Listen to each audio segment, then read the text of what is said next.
Hey everyone, welcome to the Haworth Music Podcast. How we going? We got the big GH here. What's up, everyone? Hey. Great to be back here, podcast land. I know we're in the double digits of episodes, but yeah. Yeah, we're up there now. Yep, we're up there. That's it. And we've got the man himself come and sit down with us today, Mr. Phil Haworth. Yep. How you Hi, going? Chibs, Glenn. Yeah, old big Good to be here. Have you met Glenn before? Yeah. Long time ago. Yeah, About yeah. 33 years ago I first met him. for the first time. His greatest achievement. That's rough seeing there's more than one kid. Yeah. All right. Well, we wanted to get you in and have a chat, Phil, about how this building and everything with your name on it here came about. How it all started. How did Take it start? take You, us on you a already journey. know, Chibs. You've been here for most of it. I know, but So has there's Glenn. people in Japan and Algeria and all those places that they have no idea. Oh, So okay. we don't need to go like too far down the rabbit hole, but That's good. I know you work in the steelworks or Yeah, I started off, That? went to Wirral High School. Real High. Wirral High. Represent. Yep. Wirral High in the good old days. Yeah. And then left school, and because my mates were going to the steelworks, I went to the steelworks too and did a metallurgy certificate, and ended up at the coke ovens Yeah. and finished that. And then we were sitting around and a couple of mates said, "Oh, we're leaving next week. We're going to go to Teachers College." I thought, "Oh, that sounds like a good idea." So I said, Oh "I think yeah, I'll come too." heaps of holidays. It's holidays. Yeah, so I went to Teachers College, resigned from the steelworks, and So what did you do while you were at Teachers College? You weren't working at the steelworks at the Oh, same we time? really were are you? going back now, Chibs. I can't Yeah. remember that. Back Don't know that what you were far, doing? but- No, I used to. Funny thing, I had bees at the time, and I used to rob the honey and take it up in my bags and sell the honey to my classmates. Yeah, we Yeah, made a bit right. of money that way, and I was always mowing lawns. Yeah, and, yeah. there was no money coming in, so Silver was working at a chemist shop. Yeah. But that was enough to pay the rent and that. Yeah. And the rest, I did whatever we could do, and that Do was for whatever. 3 years. Yep. Takes 3 years to become a teacher. Yep. Doesn't seem that hard. No, it's just you've got to be a I'm good just actor. trying to You know really that. get as many people offside as possible. Teach- Teacher Your- bashing. Your mum and brother are teachers. Everyone in my family is a teacher. Yeah. No, that's it's a right. good hobby, teacher bashing. Yeah. But no, they do a good job, and I really enjoyed teaching. I couldn't get into it straight away though, because I finished Teachers College, and when I went in there, they were trying out for industrial arts teachers, and but by the time I finished the course in 3 years, things turned around. They brought a lot of teachers in from New Zealand and England and America To teach industrial arts. Industrial arts, Yeah, okay. And then all of a sudden, there was no jobs for the guys coming out of college. So they said to me, I think I had a 4-year wait before they could give me a job. Oh. So I said, I'm not hanging around that long. I've been starving for 3 years. Funny thing is, I said to Sylv, as a kid, I used to work on a milk run. I said, I always enjoyed that. I said, maybe we should buy a milk run. So we went to the bank and they said, Yeah. yep, you can borrow the money. And I looked around and, Banks were crazy back then, Phil. yeah, well, they used to lend money, did they? They used to lend money, yeah, to young guys with long hair. And Yeah. So I ended up buying this milk run at Berkeley, and we did that for a few years. Yeah, and right. That filled the time until a teaching job came up at Campbelltown High. And that's Yeah. where the guitar bit starts. Okay. At Campbelltown High, I was teaching woodwork, and a young guy, his name's Paul Smith, and he wanted to make a guitar in Year 10 woodwork, which is sort of pretty big project. Year Everyone else 10? was making coffee tables Tell you, and my, wall wood- units. my and- woodwork teacher basically finished my entire You never Year did 10 woodwork. project. Come on, you never. Yeah, I did woodwork, but I couldn't- also played rugby union at the time, and Mr. Osborne, who was Yeah. my teacher, was like heavily involved in the rugby club. Yeah. So I know. because I played rugby, he'd be like, Barry, I don't know what you're doing. I don't know what you're doing with that, mate. Just bring it over here. And he'd lave the entire leg like in 10 minutes for me. Just I like, believe that. yeah, I've seen your thanks, mate. handyman work. I reckon you need a lot of help. I just need a bigger rock. That's the key. Yeah. Yeah, no. So we started this project, and the other kids were making coffee tables and wall units and that, and this kid's making a guitar. And so the interesting part about that part of the story is Was that it an acoustic? it was acoustic Yeah, guitar, okay. and we made it. I borrowed a book from Wollongong Library and photocopied it Wow, at school. the library. Yeah, because I didn't know how to make a guitar. Yeah. So we followed that. This is what I tell the kids when I go on these school tours. I tell them this story and I say, these were in the days before the internet. Yeah, yeah. This is like a scary time. How did you find out how to do things before the Like the internet? Dark Ages. The Yeah, library. you actually had to go to the library and get a book. Yeah, light a candle, walk down the aisles of them. Yeah. No, that's right. And there was no other guitar makers in the Illawarra. There was very few. There was Lawrence Smith up at Thirroul, and a fellow who lived in an abandoned coal mine, Jim Bennett, at the bottom of Quarry In the Pass coal in the mine? coal mine, no power and that.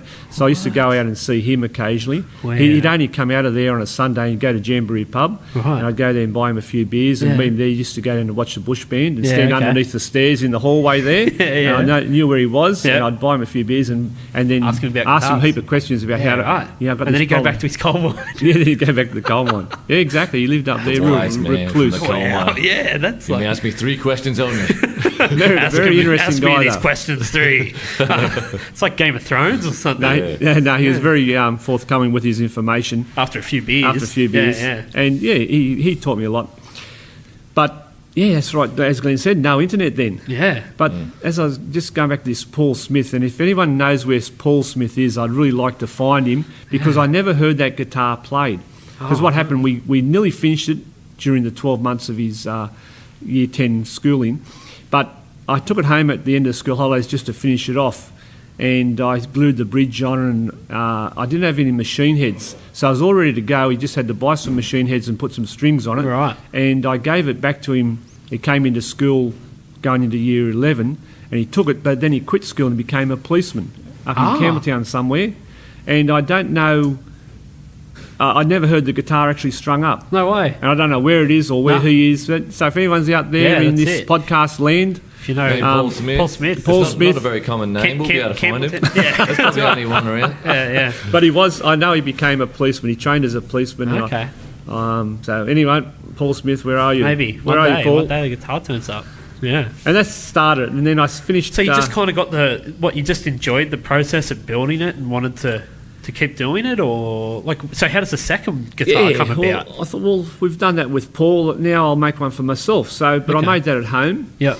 And Glenn will probably remember this. Used to spend the weekends making this guitar. It took me about 12 months. That was in 1986. Yeah, okay. And that's what we call guitar number 1. It wasn't really guitar number 1. It was the first one that I built for myself. Yeah, yeah. And we still have that one, and Yeah. it's still in the lounge room at home, and I play It's got it every day. It's got some wicked Marks on it, from a top few scrapes staff out parties. of the No, we the don't top of it. mention, Yeah, you I won't don't mention anyone's name, but No, his no. initials were Sam Coles. Yeah, weren't that's they? right. Yeah, Put a few no, nasty marks on We it. won't with throw a- Sam Coles under the No, bus. Yeah, that's what you use when you can't find a pick, a bottle cap. Bottle cap on that's right. Phil's Phil's number vintage one guitar. Yeah. the first guitar. Yeah, Second should guitar. have sacked him.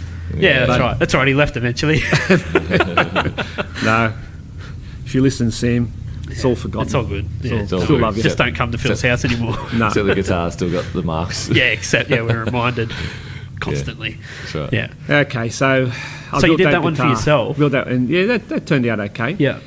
And So I remember that, like when I first met you, was you were doing your workshop under the house Under the house, yes. in Oxley, and I remember like people I telling remember me you too, Chibs, Oh, yeah, I little, bet. little punk rocker. there was you had a wait list of something crazy at some point. Yeah. So how does it get from building the first guitar for yourself to ending up with a waiting list of years for guitars? Okay, well, I won't bore everyone with a lot of detail, but basically Did what you happened... did you ever I return still the am book boring to them. Wollongong Library, or you just kept that book? I returned it. I photocopied it. Yeah. I photocopied the pages I need and Yeah. then returned the book. The book's back there. Yeah. Okay, so I made this guitar myself, and then I got a job at St Joey's at Albion Park. I taught there for 14 years, ended up teaching there tech drawing, woodwork, engineering science for 14 years, and loved the job.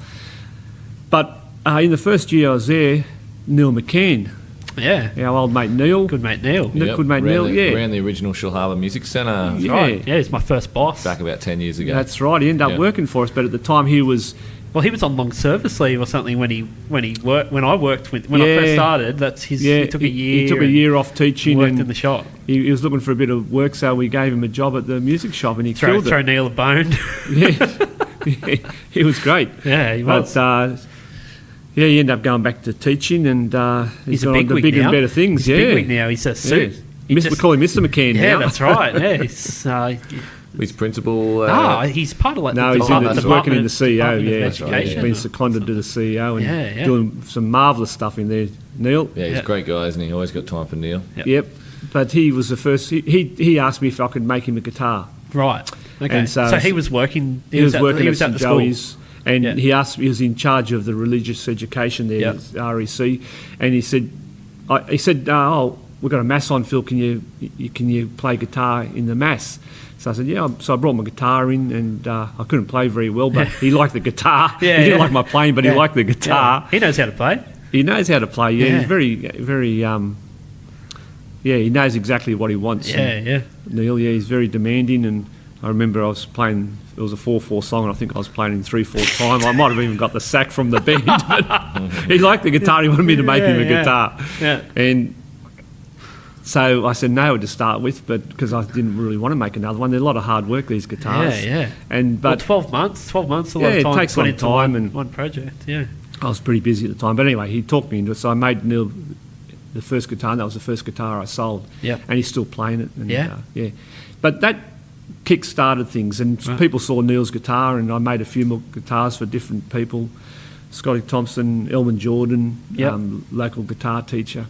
And they were very good, big help to me in the early days, telling me what they wanted and what sound they wanted and different styles, and sort of extended my abilities, pushed me a little bit to try different things. Yep. And then someone would ring up and say, I saw Elman Jordan's guitar or Neil McCann's guitar, can you make me a banjo? And I think, I'll make you a banjo. And I'd hang the phone up and think, better go and borrow a book, borrow a book from Wollongong Library on how to make a banjo. Yeah. And so we made banjos, we made mandolins, even made the violin. What about that time that you stitched me up with making a left-handed banjo? Did I? That does sound like a I don't stitch even up. remember the good parts. It's just I yes. think I've actually had Yeah, you did a nightmares. good job. I think I've had nightmares. Paul Grant. Yeah.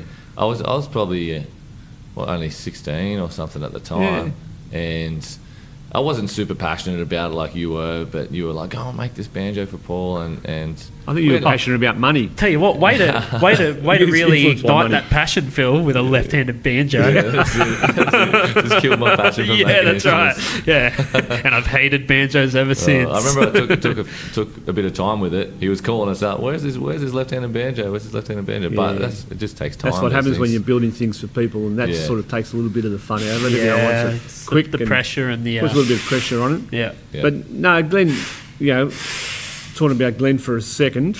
I know he doesn't like being talked about. He hates the limelight. He's a humble Pretty shy, man. sort of. Still got his shirt on. He's going well. I know. Yeah. Glenn was right. He was in the workshop from an early age, from 3 years old. He's and I always in there helping me do things and make things, and he says he wasn't really passionate about it, but I couldn't get rid of him, so he must have liked it down there. Yeah, it was always fun making stuff. Always making fun. He was chained up in the corner. Made a guitar. Yeah, he made his first guitar when he was when you were 11 years old. Yeah, still in primary school, I think you made your first guitar, electric guitar. Obviously, you helped a lot with that. But you did a lot of the work. Yeah, that was really cool. Still got that guitar. It's like a Strat copy. Oh yeah. Single humbucker. But we made the whole body from scratch. We didn't buy the parts and put it together. Right. We made the whole body, the whole neck. And made the neck nice and so you had to shape the body and everything. Yeah, shaped the body, routed all the pickup cavities. Floyd Rose in it. Floyd Rose in a Strat. We wanted to be a little bit different. Yeah. DiMarzio pickups. I remember that guitar, and I think you've still got it somewhere. Yeah, I still remember putting the little finishing touches on the edge of the fretboard. Little dobs of lacquer filling in the. When you press the frets in, you got the holes left sometimes on the edge of the fretboard. Put little dabs of lacquer in there. I still remember doing that, and those little things. But I still got that guitar. Yeah. And then you went on and made a guitar for Year 12. Year 12 project. That and one's that in the was shop. a beautiful It's in the guitar. shop at the moment, Yeah, lovely I think. guitar. I was in love with PRS guitars, Paul Reed Smith guitars at the time. What's not to love? Yeah. Yeah. Such a cool guitar. And that's a So we lovely did guitar. did Yeah. the carved top and everything, and took this the Tree of Life inlay, we Yep. sort of based it off that for the inlay for the fretboard that we did, and Yep. just did a different design there. But yeah, that was really cool making that. I remember helping you with the Tree of Life, actually. It was, I'd be working on guitars all day and knock off at about 9 o'clock, and Glenn had been out with his mates and come home and, Dad, can we go and start making my guitar? At 9 o'clock at night. And I remember this night I might have had a couple of red wines or something. I went down there and I was showing him how to route out I said, okay, this is how you route out the cavity for the pearl inlay. Yeah. And I went over the line a little bit and he elbowed me out of the way. He said, get out of here, I'll do it from now on. And he did a great job. Yeah. I could do it better. Yeah. And so he laid all the inlay, and It's pretty crazy. it was a great, lovely guitar. Yeah, he did a really good job. Yeah. 100%? Got 100%? Got good grade, yeah. For your project on that it was one. 100% marks actually. And you let me So, play it once. Yeah, yeah, and then I gigged with it a lot, and I just got all these belt buckle marks, and didn't get treated that well. But yeah, it's always Guitars cool. are Part of history. I mean, the Yeah. thing is, like, at the end of the day, guitars they're a tool. They're meant to have Yeah, marks yeah. on them. You know, they're there to be played. They're not there to be looked at. They're not show ponies. Nah, that's right. That's what I believe in. That's why I've never bought a case. Okay. So you end up with that waiting list and everything, and Yeah, then yeah. so how does building the guitars and that sort of thing turn into retail? How does it turn Okay. into selling other people's guitars? Yeah. Well, I've been very fortunate or lucky or whatever you want to call it in life, but I've had a lot of good things go my way, and one of them was I met this girl when I was at rural high school, and who we ended up marrying, and well, we'd been married 42 years, maybe nearly 43 years. Yeah. And she's always had my back. And so when I was teaching and making guitars as a hobby, I said to her, look, I really enjoy teaching and I love the job, but I'd like to have a go at making guitars. And to my surprise, she said, yeah, well, why don't you quit the job and go and make guitars? Tell you what. Yeah, so What else you need? yeah, exactly. So I did. I resigned from teaching, much to everyone's surprise, and everyone thought I was crazy.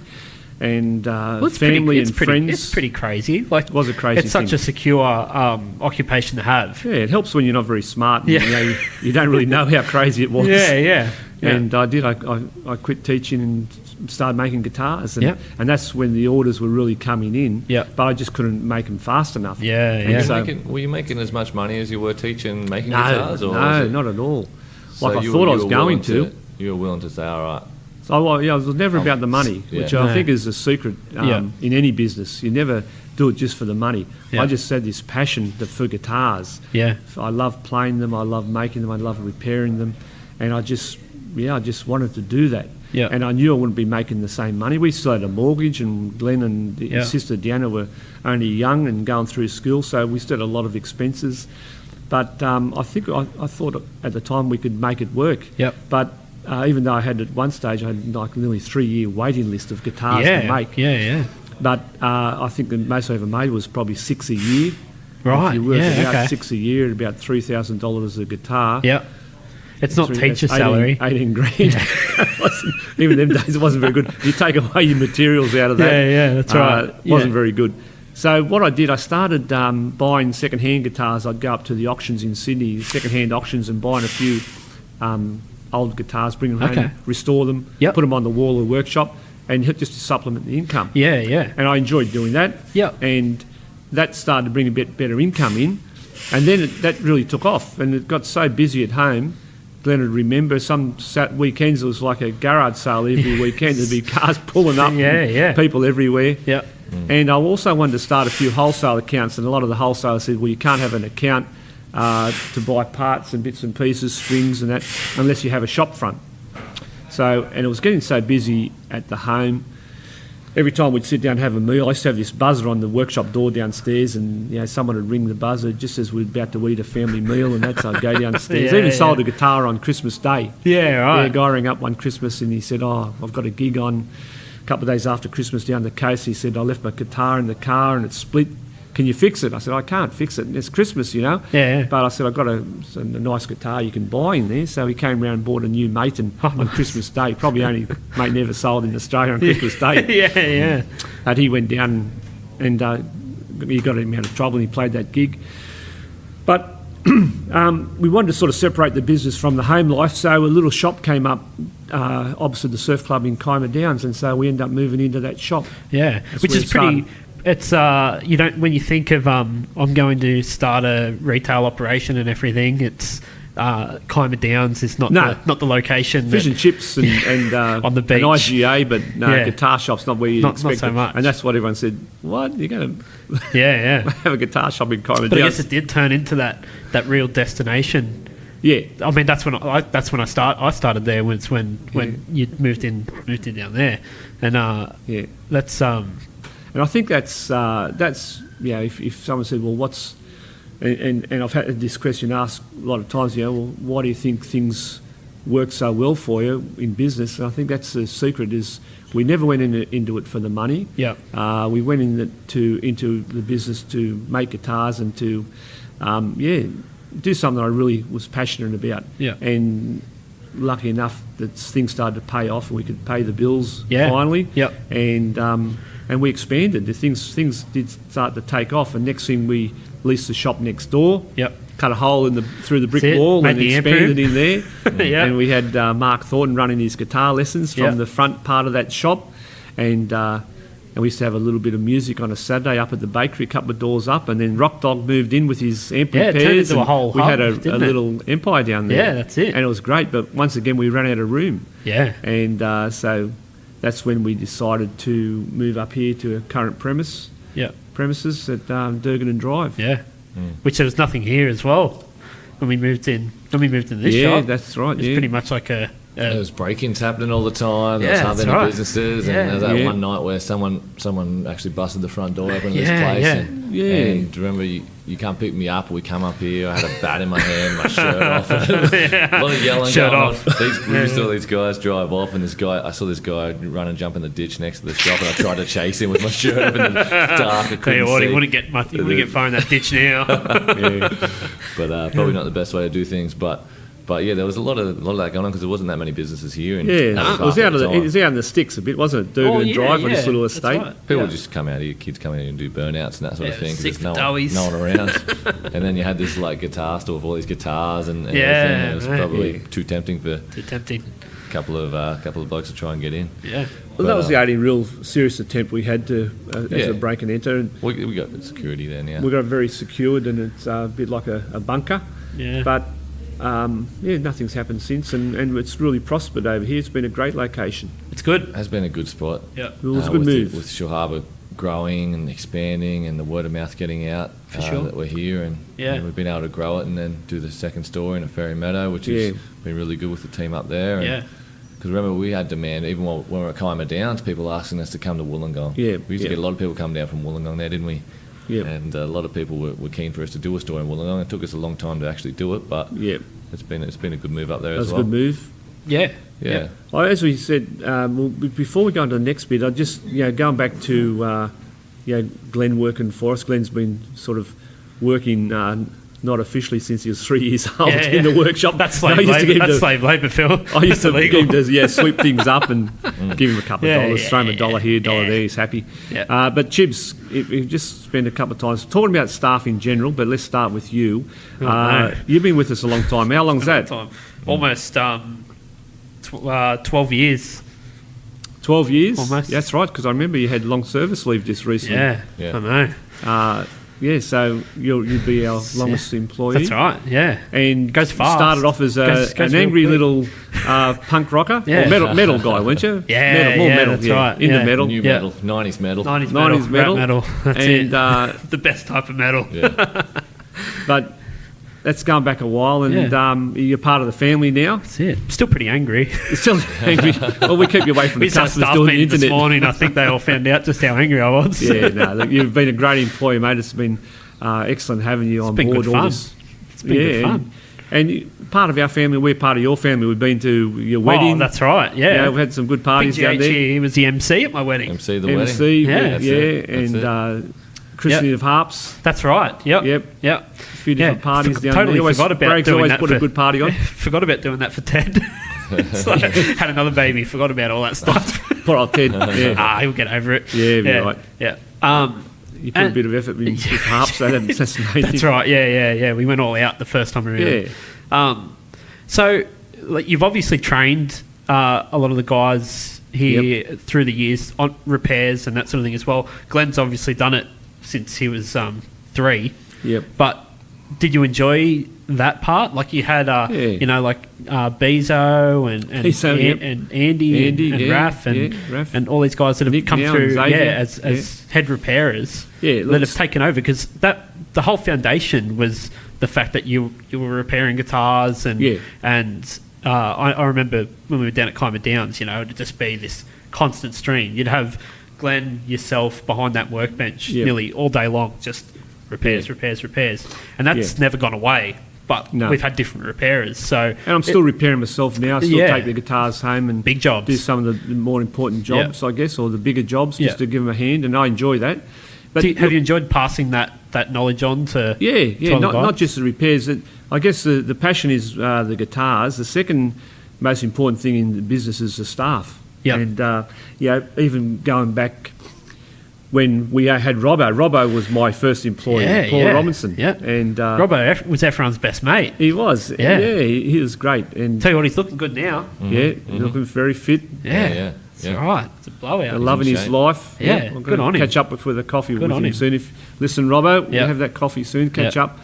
But Robbo, and that part, not just imparting the repair side of things to the employees, but just helping in life in general and giving you young guys a job and seeing you grow and prosper and have your families and move on to bigger and better things. A lot of things change in 13 years. And it's been great. It's been a good part of the business. Yeah. And we're a family business. We had Silver's still working here, doing the bookwork and keep an eye on you guys. Yeah. Deanna was a big part of the business. Deanna was basically got the entire online side. Yep. With the help of Adrian Grealish. Deanna was a big part of the business and managed our guerrilla store for a few years. And then she had to go and have twins and left.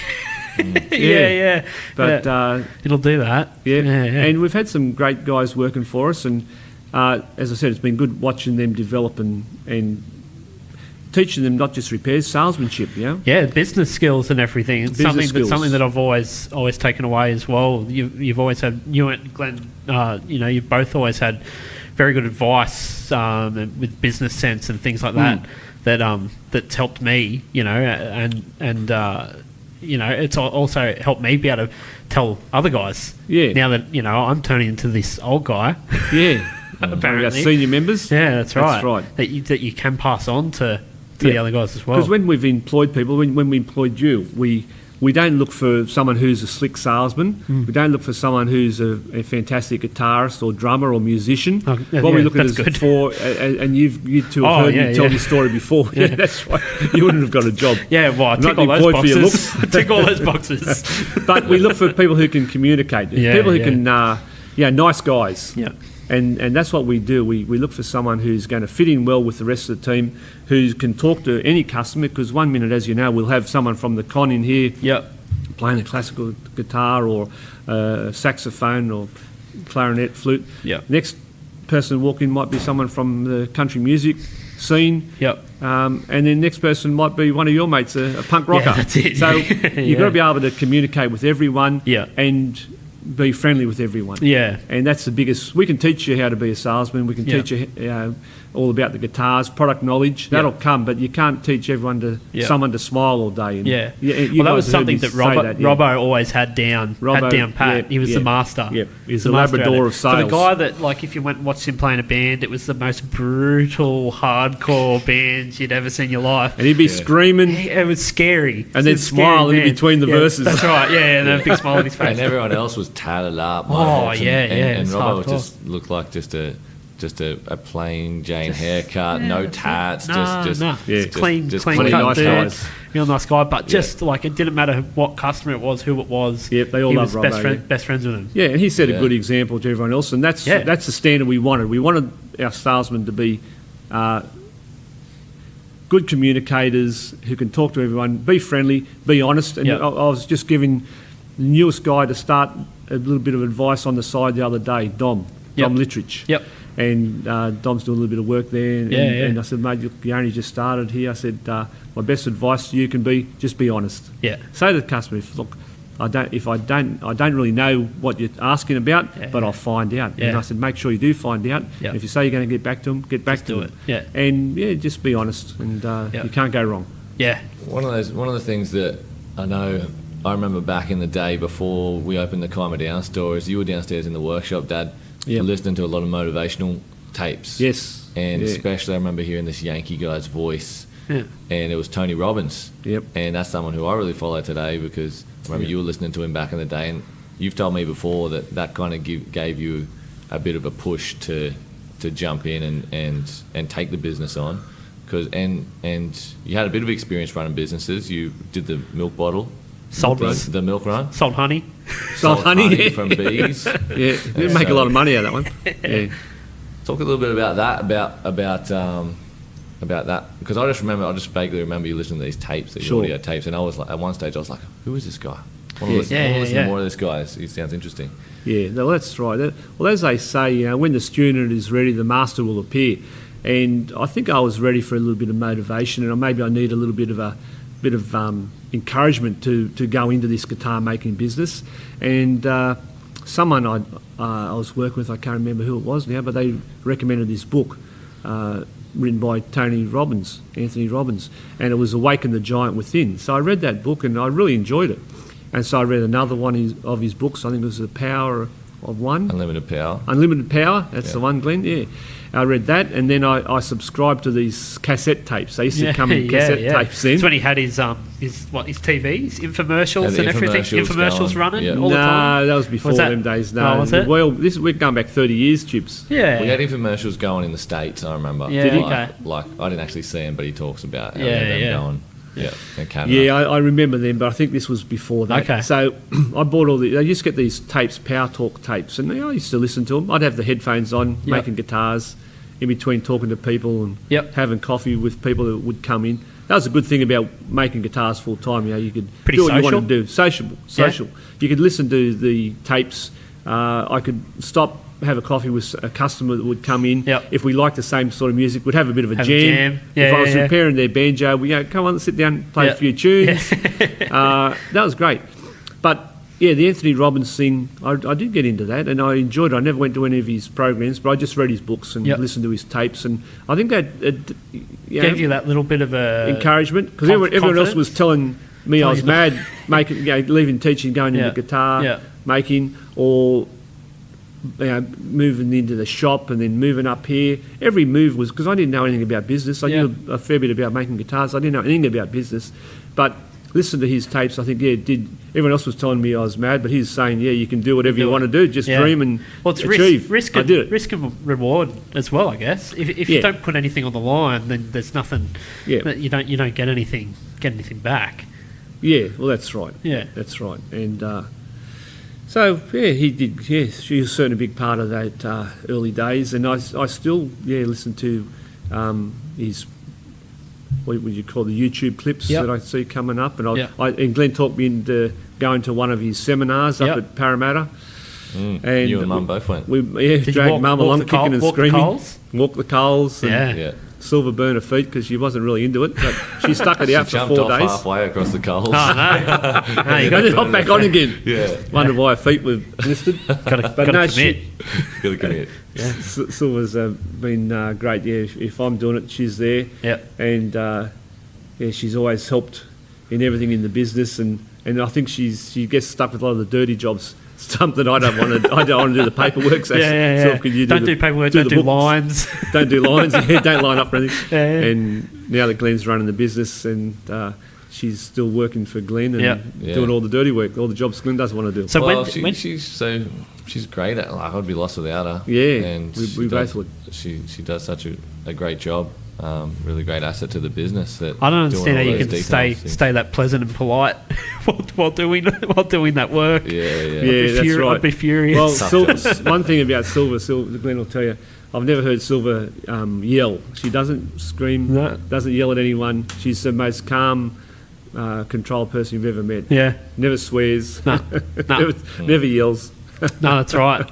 Yeah, so Shout out. it's been a big asset. Yeah, that helps. I bet she felt like yelling at me a lot of times. Yeah, shout out to Silvitza. Yep. Hey, just real quick too, the different hats you had to wear. Like you've taught me this over the years too, and I've learned more about it. Is that when you've got a skill or an artistry that you really want to do, in your case it was guitar making, but then you have to wear different hats. Like you had to go into not just making guitars, but you had to become more of a manager to manage expenses and manage the business and that sort of thing, and then become an entrepreneur or a marketer to promote it and that sort of thing and do the sales. So how was that for you, transitioning into that? Because I know we talked about those other businesses that you had, and that obviously would have helped, having the experience, having the milk run and things like that. No, the music business was a whole new game. You know, people were talking about cash flow and gross profits and net profits, and I didn't know anything about it. I didn't even know what cash flow was. You know, I soon found out when we didn't have enough money to pay the bills. You find out pretty quick, and then a lot of the wholesalers didn't want to deal with us, so. Because we're new and they had their loyalties to other businesses, so they didn't really want another business starting up in Wollongong on the south coast, and so we had a lot of trouble actually getting supplies to sell. Yeah, and that was hard, and I didn't expect it to be that hard, but so I had to adapt, you know, and I think one thing that I have learnt along the way is you don't have to be real an innovator in this business. You just have to. You don't have to reinvent the wheel either, is probably another way of putting it. You look around at successful businesses, who's doing this that I want to do well, and you model them, and that's what Anthony Robbins will teach you that. Yep. So I looked around and I found Ivan out at Pro Music. Yep. Pro Audio in Canberra, and he was a great help in the early days. Sandra at Muso's Corner in Newcastle. Yep. And I became sort of friends with these, and I'd be able to ring Ivan up and say, look, what do you think? I need to get this particular brand of guitar. Who should I see, and how should I go about it? And you don't have to. You just have to model other people that are doing well in the business that you're in. And I learnt that pretty well, and that was a great thing to acknowledge that I didn't have to do it all myself. Didn't have to break new ground. So I just had to do what other people were already doing well. Yeah. And so we modelled these other people, and we set up this business. And there's still other things that you just had to learn, that there's a great book called The E-Myth Revisited. Do you remember? I lent it to you, Glenn, and you've lent it to someone else, and now we can't find it. But Michael Gerber. What a great book. Ben Spinelli. Where are you, Ben? Where are you, Ben? Where's my book, mate? Because I wanted you end up losing it or something. But I wanted to lend that book to someone just recently who started a business at my yoga room, and couldn't find it. But that book I would recommend to anyone who's doing what we're talking about. Yep. You're good at a skill. I was good at guitar making, but I didn't know how to run a business. So there's so many more things to learn. So you've got all these other skills: how to manage people, how to manage money, how to do bookwork. So that talks about that. It's not good enough just to be good at making guitars or be good at making cakes or good at yoga. You've got to be able to also run a business, and that's hard. That's the part that you don't really expect when you're starting up something like this. Yep. But you've got to be good at it. Otherwise, you'll end up with one of the others. You'll end up as a statistic, and all these other businesses that started up and just fail. Yeah, you have to be good at it, or you have to partner with someone who's good at that. Exactly. Yeah. But then we got to the stage where Glenn took over. So when did it get to the point where you were kind of ready to pass the baton? Yeah, well, Glenn, you probably want to answer that. Well, it's kind of like you were kind of pretty ready, and I guess I probably wasn't ready too there. Yeah. Obviously for a while, because I was kind of thinking, what do I want to do? Do I want to take on this business? I was seeing how hard Dad had to work from the early days. He's working 6 days a week, and I was like, do I want that? Do I want to be working 6 days a week and taking on all this pressure and everything? And I did my marketing degree, my commerce degree at uni, and go get yourself a 9 to 5. Well, I could have done that, and that was definitely an option, definitely something to consider.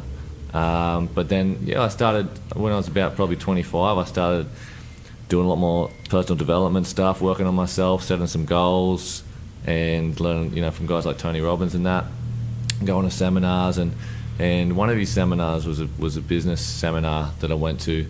And after I went to that, I really came back with a clear plan on how I could I could take the business to the next level, so to speak, and I guess give Dad the confidence to pass it over in that I was ready. Yep. So for me, it was just I just had to get myself ready. You know, like for me, it was just like I just worked on myself as much as I could to be able to jump in and be able to handle the pressures that business offers. You know, like to get myself, you know.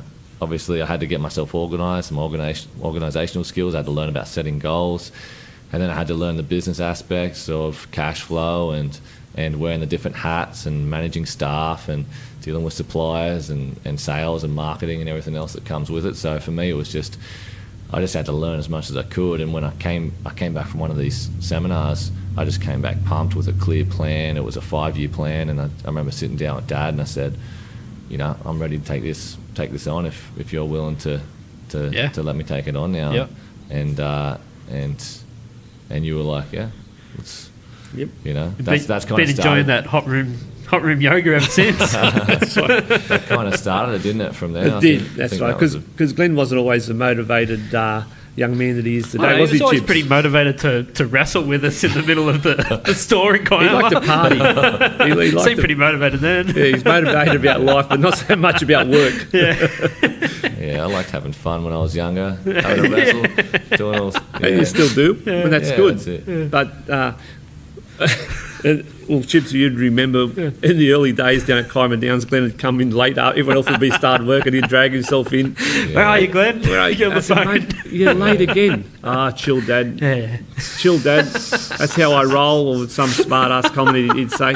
And I said, "Mate, you've got to set an example for everyone else on staff. You know, you're part of the family, and you're coming in later than everyone else." You saw it late. I came home last night. Used to go home, and then Glenn would be like, all right, now we can have fun. Yeah, that's right. and then the other day in the shop, someone came in 5 minutes late and he had to go at them. How things change. Yeah, it does change. No, but anyway, we all have some growing up to do, and then it did. It got to a stage where Glenn was well and truly ready to take on the business. But funny, wasn't it, Glenn? I wasn't quite ready to pass things over, and even though we sort of said, okay, well, you can run things from now on, I kept coming in. And well, transition period, especially for something that when you do go back, you listen to that whole story and then kind of go, all right, like I'm out of here. Someone else can do it now. It's hard to step away from completely. Yeah, that's right. Yeah, it would be. But Glenn needed me to step away and let him run it. And he said to me one day, he said, "Dad, you know, you always used to tell Mum you can only have one hand on the steering wheel at a time." Well, he said, "You need to get your hand off the steering wheel, let me run things, because you know, I'll come in and get everything organised and run, tell everyone what they're going to do for the day and set a few goals for the day, and then you'll have your coffee across the road and come over and come in and tell everyone what they're going to do and what we completely Everyone's confused. Yeah, everyone's confused. I said, "What are you saying, mate? You want me to stay home?" "Yeah, stay home.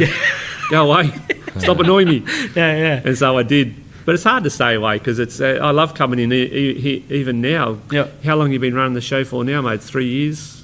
Oh, well, A bit longer? I guess that conversation I had with you was 5 or 6 years ago now. Was it that long? Yeah. Goes quick. Yeah, Quick. when you get knocked down, it doesn't seem that long ago. No, that Not dirty about it or anything. No grudges. Yeah. But no, he made a good point, and you know, Glenn and I never argue about things, but it was a good discussion, and I took the point. And it was just I could never run things with Dad always there because everyone was always just unconsciously just going to him for everything. Yeah, for sure. Phil, what about this? Well, I mean, because also for staff and guys there, because that's the habit. Yeah, exactly. That's the thing. It's like you go see Phil. Phil was. But that transition stage in any business is hard. You know, how does the owner step back and let the new management, whether it be family or a new purchaser, come in and take over? And that's always hard for any business. How do you manage that? How do you organise it? And I think we worked it out eventually. Yeah, worked 100%. out well. Yeah, it worked out how it needed to, and that was just a necessary part of it, wasn't it? A necessary step. And we did it in steps. It wasn't just all of a sudden you disappeared. Obviously, so it was.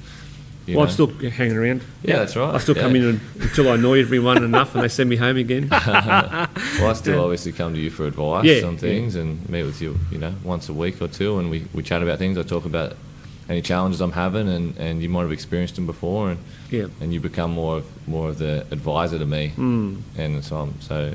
Which is good. You I don't think always take my advice, No. though, but Don't always take it. at least, No, yeah, but- that's good. Ask for it though. Part of growing up. Good. Yep. That's it. Yeah, Yep. that's all you can ask for, isn't it? That's right. Yeah. Yeah. Well, it's good. I get to talk to you, and then I might talk to, Ian Robinson in a different business and Yeah. ask him his advice, and or I might read a book or hear a podcast, or Yeah. I take advice from you, but also other Yep. people. And that's what I was saying earlier on. You don't have to, break new ground by yourself all the time. You Yeah. just look at other people and learn from them. Yeah. Mm.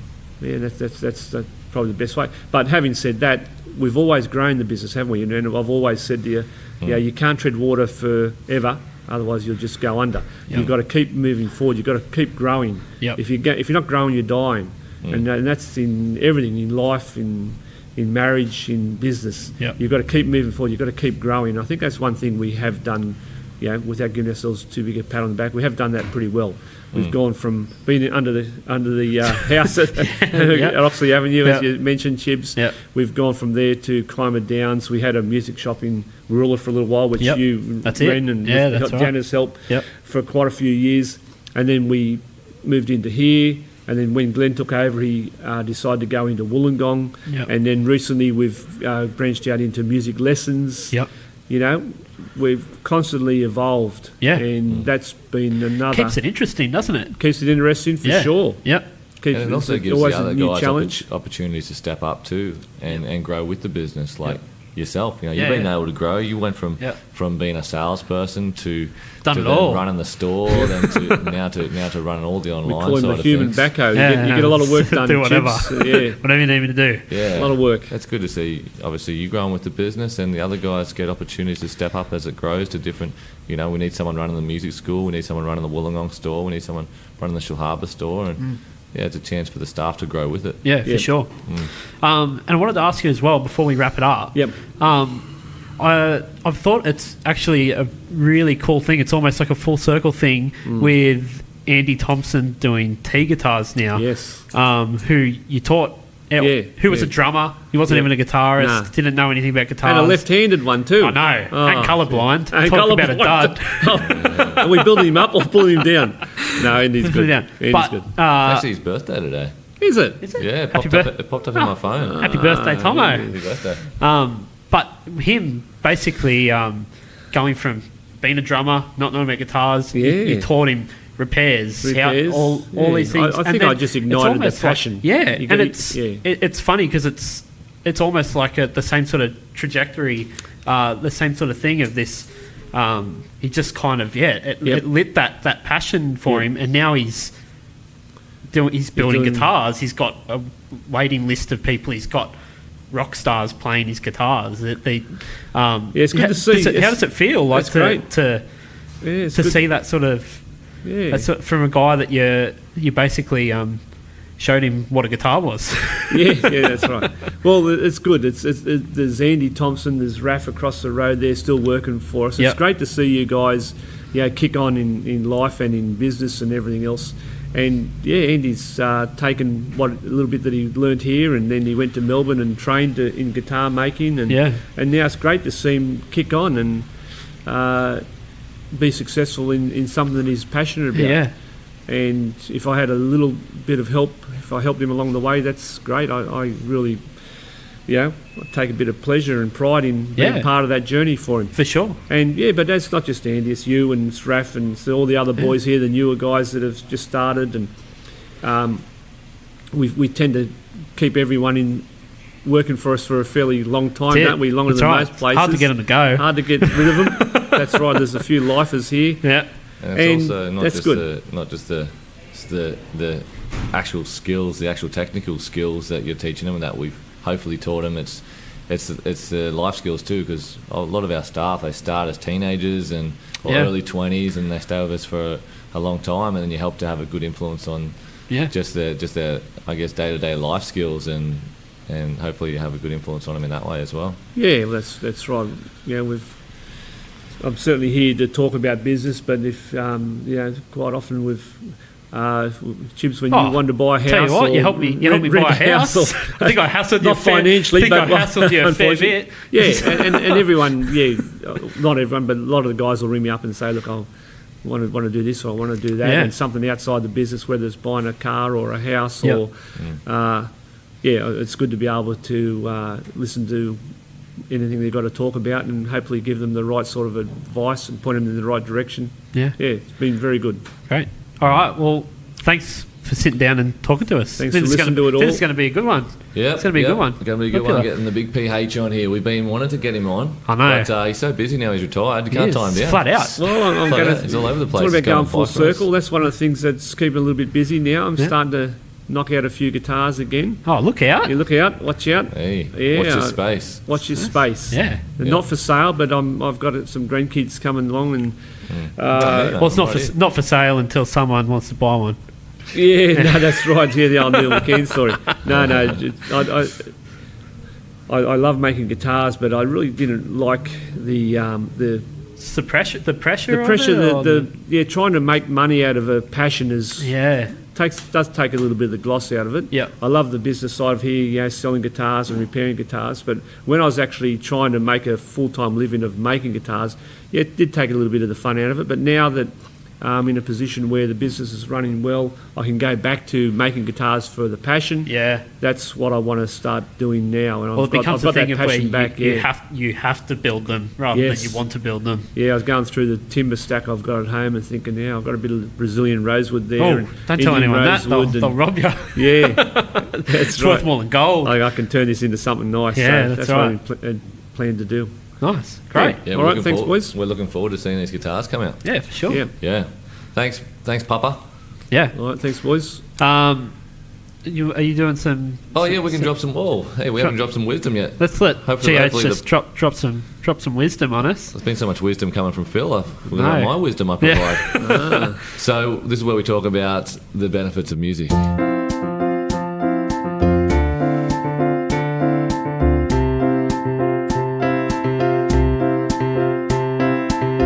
All right, drop it on me, G. Here we go. Music elevates your performance skills and reduces stage fright. Really? Yeah, helps to reduce stage fright. Well, obviously, it's probably one of those things where it's practice makes perfect. and Right. the This more you isn't like practice one of something- those. It's not a stage fright thing. Like as in, like you listen to something when you get pumped up before you play a game or something. Nah, this is like every time you get up on stage. Obviously, we go through when we practice something. Obviously, I remember getting up to perform for the first time. I was playing keyboard in year 6, Yeah. year 5 or year 6, and getting up to perform at one of the concerts. I was terrified. Yep. But now it's not that big of a deal, right? Yeah. So Don't even need to wear a shirt. yeah, so it helps to reduce. That's right. So I'm just going to read the little blurb here under Shirt's this one. optional. It goes like this. It says, one of the goals of practicing so much on your instrument is so that you can perform for others. The more you get up in front of people and perform, the more you'll reduce any stage fright. Playing on stage in a band or orchestra helps with stage fright because you're not alone. Also, being prepared and really knowing how to play your part makes it much easier to get up and play for a crowd. So I think we can all relate to that. I think at that one stage... 100%. Yeah, Yeah. it's like public speaking. It's one of those things. It's terrifying to do for the first couple of times, but the more you practice, Yep. the better you get.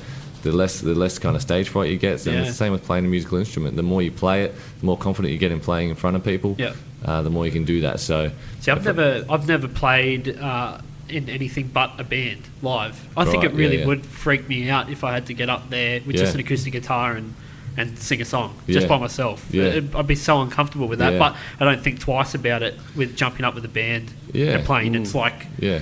it doesn't feel any different it. than sitting here. Well, it's probably the thing. same with me. It started just with me playing with Yeah. the band, and then Yep. you're nervous up there, Yeah. super nervous, but then you get comfortable with that, and That's then all of right. a sudden it's Yeah. like you can, like we talked about with Joe Mungovin on the last podcast. Yeah. You know, he started as a drummer, and then you gradually get more experience, and the stage fright gradually disappears, and, Yep. and then you can go into the solo stuff from there, and Yep. and obviously when you do the solo stuff, it's you're nervous at the start, but then more experience comes around. So Yeah. so I think for me personally, being able to to do speaking at the schools and that, and MC work and that sort of thing, and starting with playing in a band and musical instrument really helped with that. Yep.